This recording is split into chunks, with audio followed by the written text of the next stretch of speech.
कहिए कैसे हैं आप। How to deal with toxic family.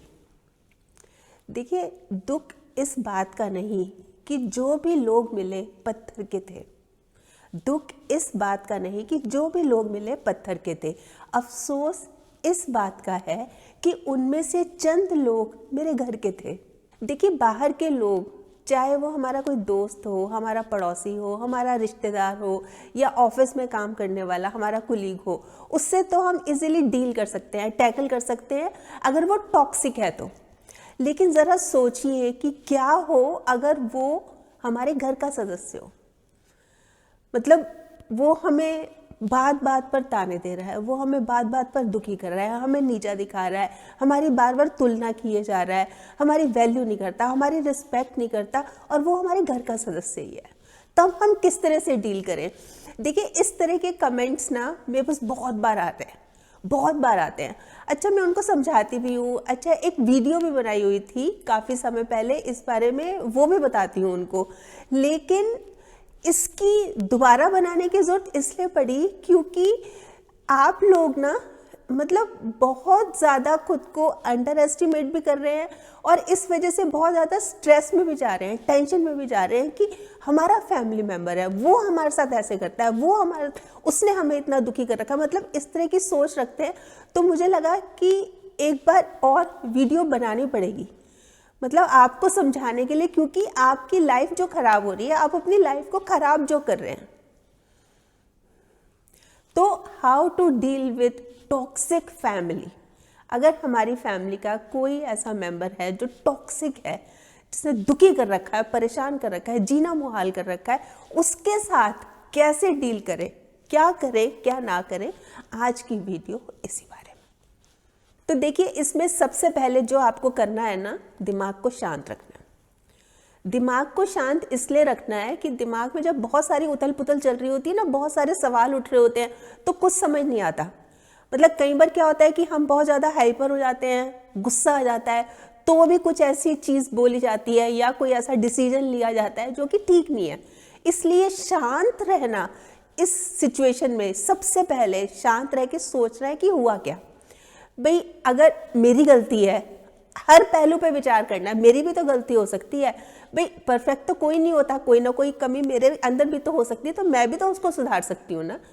लेकिन अगर लग रहा है कि नहीं, मेरी कोई गलती नहीं है, सारी गलती सामने वाले की है, फिर उस एंगल से सोचना है, मैंने कभी कुछ नहीं किया, वो ही ऐसे करता है या वो ही ऐसे करती है, उसी ने दुखी कर रखा है मेरे को दिन रात, ये वो। मतलब अगर ये सोच है तो फिर उस एंगल से सोचना है। पर जब ये सोचना है तो एकदम शांत होकर फिर इस चीज़ को एक्सेप्ट कर लेना है कि हाँ, वो ऐसा ही है या वो ऐसी ही है, अब मेरे को उससे डील करना है।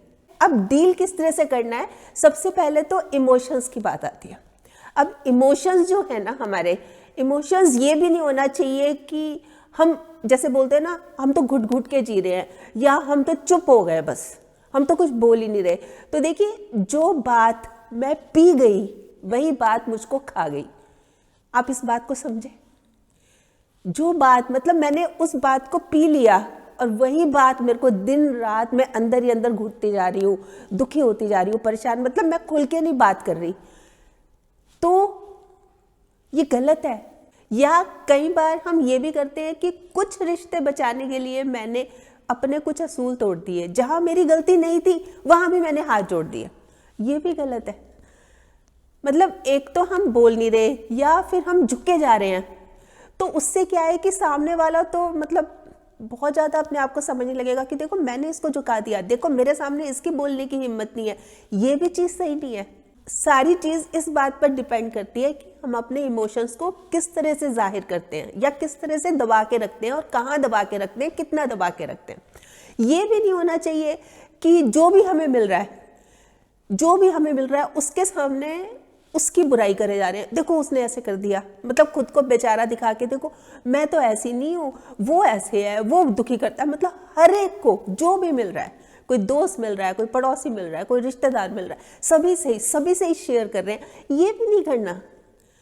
देखिए, सबकी अपनी अपनी नेचर होती है ना। कोई किसी तरह की, कोई हमें कोई राय दे रहा है, तुम ऐसे करो, अरे तुम उसके साथ क्यों बैठे हो, तुम उसको छोड़ के चले जाओ। मतलब सबका नज़रिया अपना अलग अलग होता है, तो सबसे किस लिए शेयर करना? ये बातें सबसे शेयर करने की नहीं है। घर आपका है, परिवार आपका है, एक फैमिली है। अच्छा थोड़ी ना लगता है अपने घर की बुराइयां कर रहे हो आप, ये बिल्कुल गलत बात है। हाँ, कोई लगता है कि ये बहुत अच्छा है, ये बहुत सिंसियर है, आप उससे शेयर करो, उससे डिस्कस करो, कोई प्रॉब्लम नहीं है, पर हर किसी से शेयर करोगे, गलत बात है। तो क्या करें ऐसे में? देखिए, बेस्ट यही है कि खुल के बात कीजिए, आमने सामने बैठ के बात कीजिए। ये भी नहीं है कि किसी थर्ड पर्सन की मदद ली, भाई तुम बात कर लो, उसने ऐसे किया, तुम बात करके देखो वो क्या कहता है। फिर क्या होता है, कई बार ना कम्युनिकेशन गैप हो जाता है। उसने कुछ कहा, उसने किसी एंगल से हमें बताया, हमने किसी एंगल से अपने एंगल से समझा, मतलब बहुत ज़्यादा गैप आ जाता है, उससे और बात बिगड़ भी सकती है। इसलिए बेस्ट यही है, आपकी फैमिली मेम्बर है या आपका परिवार का अपना सदस्य है ना, खुल के बात करो, आमने सामने बैठ के। पर जब बात कर रहे हो एकदम नर्म लहजे में, मतलब ऐसे तल्खी भी नहीं आनी चाहिए, आराम से बात करो कि ऐसे ऐसे हुआ था, ऐसे ऐसे आप हमेशा बोलते हो, ऐसे ऐसे आप बोलते हो तो मेरे को हर्ट होती है, मेरे को दुख पहुंचता है, आप ऐसे मत बोला करो, ऐसे क्यों बोलते हो, क्या वजह है। मतलब सारी बात क्लियर होनी चाहिए, पर आमने सामने बैठ के। और फिर भी अगर लग रहा है कि हमने सारी उससे बात कर ली, खुलकर बात कर ली, फिर भी कोई फ़र्क ही नहीं पड़ रहा उसको, फिर भी वो वैसा का वैसा ही है, फिर कीप डिस्टेंस, दूरी बना के रखनी है। अब एक घर में एक छत के नीचे दूरी कैसे बनाए? जैसे मान लीजिए आप टीवी देख रहे हैं और चाय भी पी रहे हैं, अच्छा जी उनकी एंट्री हो गई तो आप उठ जाइए। या आप किसी और फैमिली मेंबर से बात कर रहे हैं, इतने में उनकी एंट्री हो गई, वो भी बैठ के उन्हीं से बात करने लगे, तो भी आप मतलब कुछ ना कुछ एक्सक्यूज़ लगा के, जैसे फ़ोन लेके, या मेरे को कोई काम याद आ गया, कुछ भी करके उठ जाइए, क्योंकि पता है कि वो बैठेंगे, बातचीत होगी, बहस होगी तो फालतू में टेंशन क्रिएट होगी, कोई फ़ायदा नहीं है। मतलब जितना हो सकता है इस सिचुएशन को इग्नोर करना है। या कोई मान लीजिए फैमिली फंक्शन है, फैमिली गेट टुगेदर है, मत जाइए। जब पता है वहाँ जाएंगे तो इसने बखेड़ा ही खड़ा करना है, सीन ही क्रिएट करना है, वहाँ तमाशा होगा, क्या फ़ायदा है तमाशा क्रिएट करने का, 10 लोग देखते हैं, अवॉइड कीजिए, इग्नोर कीजिए। ये हमारे हाथ में है, अब हमने किस तरह से सिचुएशन को डील करना है।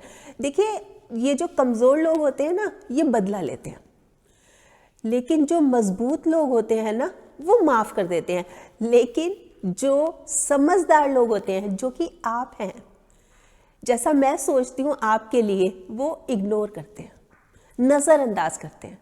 कुछ इस तरह से मैंने अपनी ज़िंदगी आसान कर ली, कुछ अपने अंदाज से और कुछ बातों को नज़रअंदाज करके, कुछ अपने अंदाज से और कुछ बातों को नज़रअंदाज करके। देखिए, मान के चलिए कि वो बदलेगा तो है नहीं, सामने वाला जो मेरा फैमिली मेम्बर है नहीं बदलेगा। आप खुद को बदल सकते हैं? एक बात मुझे बताइए, मतलब किसी के कहने पे आप खुद को बदल लेंगे? नहीं ना। अरे जब खुद को बदलना इतना मुश्किल है, आप कैसे सोच सकते हैं कि हम सामने वाले को बदल देंगे? मान के चलिए वो नहीं बदलने वाला, वो ऐसा ही है, वो जैसा है वो ऐसा ही रहेगा। हम खुद में तो बदलाव ला सकते हैं, बस इसी तरह के तो छोटे छोटे बदलाव लाने हैं, और कोई बहुत बड़ा इशू थोड़ी ना है। हमें बना के रखनी है बाउंड्रीज, और बाउंड्रीज कैसी होनी चाहिए? हेल्दी। देखिए, आत्मसम्मान से बढ़कर तो कुछ नहीं है ना, बस इसको नहीं खोने देना। मैं झुक जाऊंगा या मैं झुक जाऊंगी, ठीक है, इससे तो मसला हल हो जाएगा, लेकिन इससे मेरे किरदार का तो कत्ल हो जाएगा, मतलब मैं खत्म हो जाऊंगी, फिनिश। अगर मैं इस तरह से करती रही तो सेल्फ रिस्पेक्ट कैसे? मना करिए ना, कोई चीज़ आपको अच्छी नहीं लग रही तो ना करना सीखिए। नहीं, स्टैंड लीजिए, प्रॉब्लम क्या है? क्यों नहीं ले सकते अपने लिए स्टैंड? बिल्कुल लीजिए। मतलब हर बार दब दब के रहेंगे, चुप चुप रहेंगे, इससे क्या हो रहा है? इससे आपकी सेहत खराब हो रही है।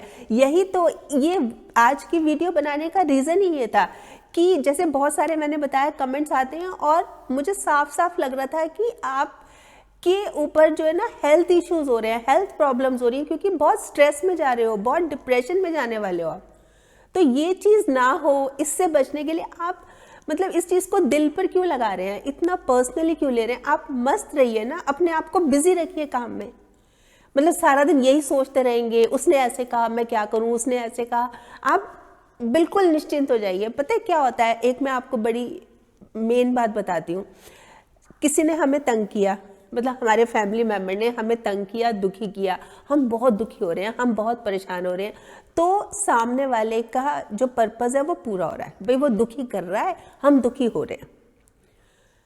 सामने वाले को फर्क कब पड़ेगा आपको पता है? जब हम ये शो करेंगे कि हमें कोई फर्क ही नहीं पड़ रहा। अरे तू कर ले, जो तूने कुछ करना है तू करता रहे, मुझे कोई फर्क नहीं पड़ रहा। अपने आप को बिजी रखिए, जो आपकी डेली रूटीन है उसको करते रहिए। जैसे वॉक पे भी जाते हैं, अपने दोस्तों के साथ उठते बैठते हैं, वो सब करते रहिए। मतलब ऐसा शो मत कीजिए कि आप तो पता नहीं, आपकी तो दुनिया ही खत्म हो गई, कुछ रहा ही नहीं है बाकी। मतलब इस तरह से मत कीजिए, मतलब बिल्कुल बेपरवाह हो जाइए। थक गया था मैं परवाह करते करते, अब सुकून सा है जब से बेपरवाह हुआ हूँ। अब सुकून सा है जब से बेपरवाह हुआ हूँ। मतलब मत टेंशन लीजिए, मत सोचिए, आप अपना ख्याल रखिए, आप खुश रहिए, आप मस्त रहिए। और फिर भी अगर आपको लग रहा है कि नहीं अब साथ तो रह ही नहीं सकते, एक साथ एक घर में एक छत के नीचे हमारा रहना नामुमकिन है, असंभव है, अगर ये फीलिंग आ रही है, मतलब बहुत समझा लिया लेकिन हम भी ठीक नहीं हो रहे, बहुत दुखी चल रहे हैं, काम में कंसंट्रेट नहीं कर पा रहे, परेशान हैं, ये नहीं हो रहा, वो नहीं हो रहा, मतलब 10 टेंशन्स में घिरे हुए हैं आप, तो बेस्ट क्या है, अलग हो जाइए। देखिए अलग होने से या टूटने से, बिखरने से ये नहीं होता मतलब इसका कि अब सब खत्म हो गया। कई बार इससे नई शुरुआत भी होती है, नई जिंदगी की शुरुआत भी होती है। मैंने भी खुद देखा है बहुत बार, बहुत एक्सपीरियंस किए हैं, बहुत सारी फैमिलीज ऐसे देखी हैं। जैसे कि जॉइंट फैमिली थी, है ना, देवरानी जेठानी एक साथ रहते थे, सब पूरी जॉइंट फैमिली थी, फिर नहीं बनती थी, फिर अलग हो गए, तो अलग होने के बाद अब उनमें अलग ही तरह का प्यार हो गया। मतलब ऊपर नीचे हैं अब उनके घर, साथ साथ नहीं रहते हैं, लेकिन जब भी शॉपिंग करके आएंगे उनको दिखाएंगे, जब भी कुछ बनाएंगे एक दूसरे के साथ शेयर करेंगे, खाना बना के दे के आएगी, मतलब अब वो प्यार है। तो ये मत सोचिए कि अलग हो गए, खत्म हो गया। कई बार एक नई लाइफ की शुरुआत भी होती है ऐसे। अब जैसे हम बीज डालते हैं, मैं एक छोटा सा उदाहरण देती हूँ, बीज डाल है ना, जमीन के अंदर डालते हैं, जमीन का सीना चीर कर वो बाहर निकलता है कि नहीं, और ऊंचाइयों तक जाता है। मतलब कुछ खत्म होने जैसा नहीं होता, कई बार एक अच्छी शुरुआत, एक नई शुरुआत भी होती है। इसलिए अगर यही है कि अलग रहने से रिश्ते बेहतर बन रहे हैं, तो इसमें दिक्कत क्या है? साथ साथ रहकर घुट घुट कर जीने से तो ये बेहतर है ना कि अलग रह के और प्यार से रहा जाए, प्यार से रहा जाए। देखिए हर प्रॉब्लम ना अपने साथ एक सॉल्यूशन लेके आती है, पर प्रॉब्लम पता है कहाँ आती है कि हमारा उस तरफ ध्यान ही नहीं जाता, क्योंकि हम इतने उलझे हुए होते हैं ना, मतलब इतने हम स्ट्रेस में, इतने हम टेंशन में होते हैं कि हमें इसका हल दिखाई नहीं दे रहा होता। जबकि अगर हम उसको पॉजिटिवली देखेंगे, उसको बोल्डली, स्ट्रांगली, पेशेंटली देखेंगे ना, उस सिचुएशन को डील करेंगे, हैंडल करेंगे, सारे हल निकलते जाएंगे और बहुत आराम से निकलते जाएंगे और सब ठीक होता जाएगा। आप करके देखिए, ऐसी कोई भी प्रॉब्लम नहीं है जिसका कोई समाधान ही ना हो, ये मान के चलिए आप। बस ज़रूरत है उसको कूलली, पेशेंटली हैंडल करने की। सब अच्छा होगा, सब ठीक होगा, पर ज़रूरत है हर एंगल खंगालने की, ये आखिर हुआ क्या और इसका हल क्या है। वैसे आप बताएं क्या सोचते हैं इस बारे में, आपके कमेंट्स का मुझे इंतज़ार रहेगा। और हाँ, अगर आपने मेरा ये YouTube वाला चैनल अभी तक सब्सक्राइब नहीं किया तो प्लीज़ कर लीजिएगा, और इसमें जो एक बेल का बटन है ना, इसको भी दबा दीजिएगा, ताकि जब भी जैसे मैं कोई वीडियो अपलोड करती हूँ आपके पास नोटिफिकेशन या मैसेज आ जाए। और अगर आपको ये वीडियो अच्छी लगी, आपको लग रहा है कि हाँ किसी और के काम भी आ सकती है, तो प्लीज़ आप इसको शेयर भी ज़रूर कर लीजिएगा। ठीक।